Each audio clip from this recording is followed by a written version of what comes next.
sana serikali iliyopo madarakani inayoongozwa na Rais wetu Daktari Samia Suluhu Hassan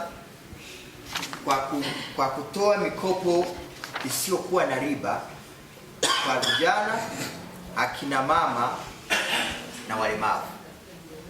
Mheshimiwa Mwenyekiti, mikopo hii ukilinganisha pia na mikopo inayotolewa benki, huu ni mkopo ambao hauna riba kabisa na ni mkopo rafiki kwa wafanyabiashara hasa vijana. Sasa nataka nizungumzie vijana, Mheshimiwa Mwenyekiti.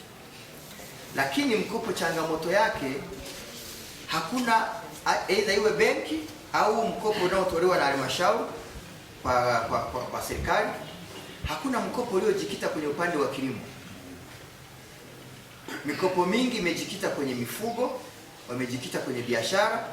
Lakini Mheshimiwa Mwenyekiti, nitaka nishauri kwamba kama tukijikita kwenye mikopo, tukashauri mikopo ikajikita kwenye mazao ya muda mrefu, mfano parachichi, kahawa, mtu atarejesha mkopo wake, lakini atabaki na zao la kudumu ambalo litaendelea kuinua kipato chake, kuliko leo Mheshimiwa Mwenyekiti tunatoa mkopo kwa mtu anaenda kununua bodaboda, ananunua pikipiki, anaitumia mwaka mmoja, anamaliza mkopo na pikipiki imeisha, au anamaliza mkopo ana mguu mmoja, ameshapata ajali, ameshavunjika, au inawezekana na mkopo asiumalize kwa sababu atakuwa anatibiwa. Kwa hiyo Mheshimiwa Mwenyekiti, mimi nataka nishauri hizi taasisi zinazohusika na mikopo, wawe watu wa mabenki, wawe watu wanaopata mikopo ya halmashauri ambayo tayari tunamshukuru mama yetu kwa kuliona, pia ijikite kwa upande wa vijana, lakini kwenye mazao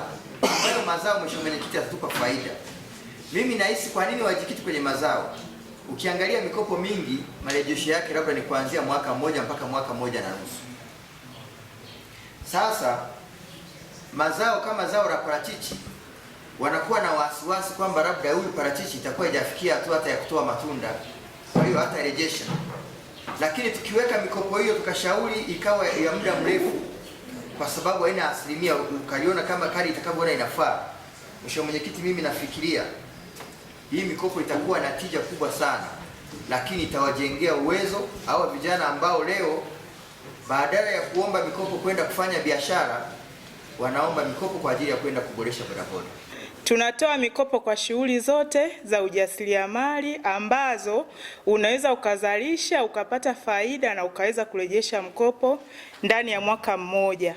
Kwa mfano, shughuli ya kilimo cha parachichi au kahawa ni pale ambapo zao lako linakaribia kufanya uzalishaji, yani manake unakaribia kuvuna. Kwa mfano, Kabanga pale kuna kikundi kimekopeshwa milioni 40, wamelima parachichi. Ni kwamba parachichi zao walikuwa wanakaribia kuvuna. Kwa hiyo manake huu mkopo extension yake ni mwaka mmoja.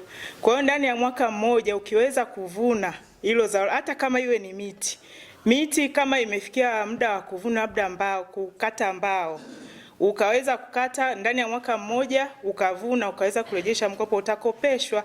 Lakini tunaongelea kilimo pale ambapo parachichi ni changa sana, ndio umeanza kupanda, itakuja kukushinda kwenye kulipa mkopo, kwa sababu mkopo wetu ni mwaka huu mmoja, na hayo ni masharti ya huo mkopo. Hakuna kitu kinakuja bila masharti. Kwa hiyo vijana wetu wasio na wasiwasi kwamba eti serikali haitoi mkopo kuhusu shughuli za kilimo. Inatolewa, ila kwa condition kwamba uwe unaweza kulipa ndani ya muda wa mwaka mmoja. Changamoto tulionayo ni kwamba vijana wengi hata kwenye shughuli za mifugo wanazosema wanapewa mikopo, vijana wengi hawapendi kabisa shughuli hizi za mifugo, kilimo. Tuna changamoto nyingi tumezipata wakati wa kutoa hii mikopo. Unakuta kwa mfano vijana wanaofuga, kuna vijana wazuri unakuta wanafuga kuku wa mayai, wanafuga nguruwe, lakini akishapata pesa anaibadilishia matumizi, anahamia kwenye kuuza simu, kwenye yani shughuli ambazo anaziona yeye ni nyepesi. Shughuli hizi za kilimo, mifugo, vijana wengi hawapendi. Kwa hiyo hiyo ni changamoto moja hapo, lakini kusema kwamba serikali haitoi mikopo kwenye kilimo si sahihi. Inatoa, lakini kwa condition kwamba uweze kulipa ndani ya ule mwaka mmoja. Asante.